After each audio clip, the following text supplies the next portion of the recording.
All right, here's the first of four parts of this problem. They're asking us to find 1 over the cosecant of an arc length, but the reciprocal of the cosecant is the sine. So this problem just amounts to finding the sine of pi over 6.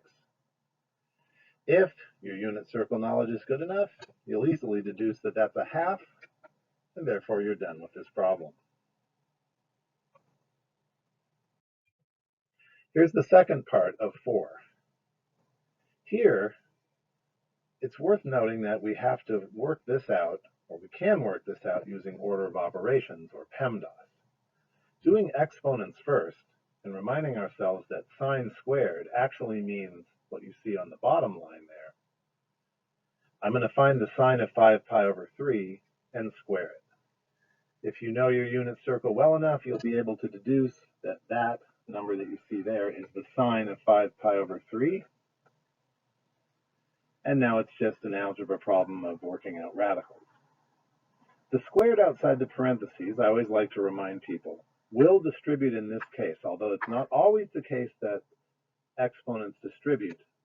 They do in fact distribute to fractions. And you'll also notice that I'm squaring a negative number, and therefore we'll expect a positive. Squaring that fraction will lead me to 3/4. I'll leave it to you to verify that. And then moving on with PEMDAS, multiplication by 4, and then subtraction.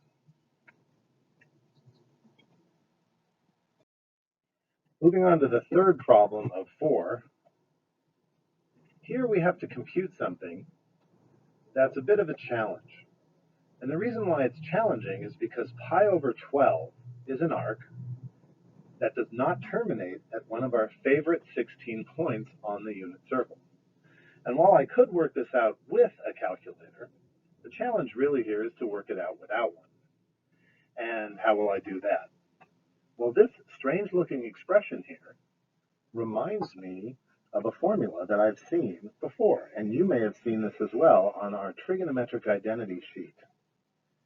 The other half of this identity is the tangent of 2x, and you may recognize this as a common formula. If you don't, it is just one of those discoveries from 400 plus years ago. The reason I bring it up now is because the right side of this equation looks a lot like the problem that we're trying to do.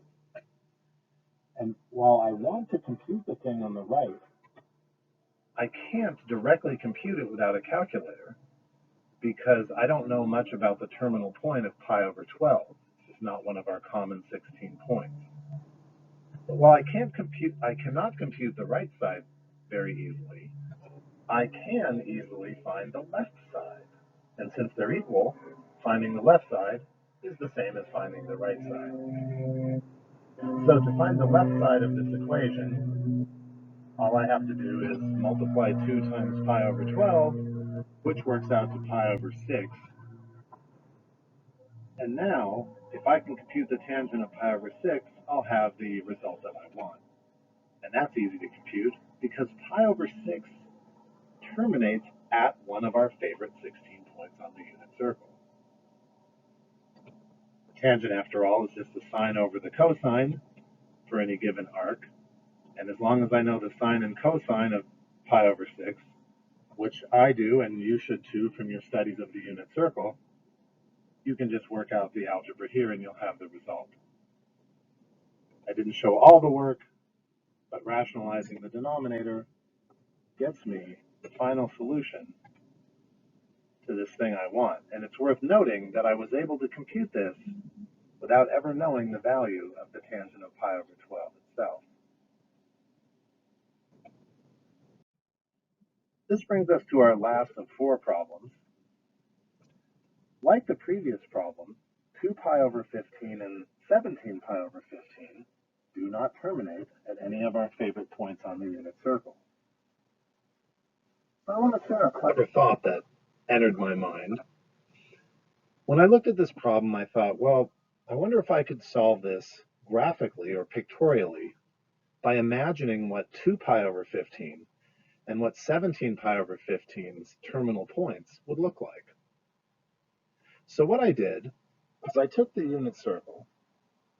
Remember, we can't find this and we can't find this directly, but we can draw them on the unit circle in some sense. So I took 2 pi over 15 and 17 pi over 15, and I imagined where they would be on the unit circle by dividing the unit circle into 30 equal parts.